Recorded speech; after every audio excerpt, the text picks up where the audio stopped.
How to turn off aux permissions on Google Play Store. Hi everyone, welcome back to our channel.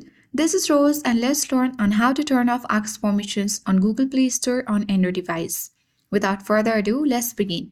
First, you need to open Google Play Store and make sure you are signed in to your particular account. Navigate to profile icon at top right corner of your screen. Now from this menu, select Settings option. Tap on Family option. Expand the section and choose Parental Controls.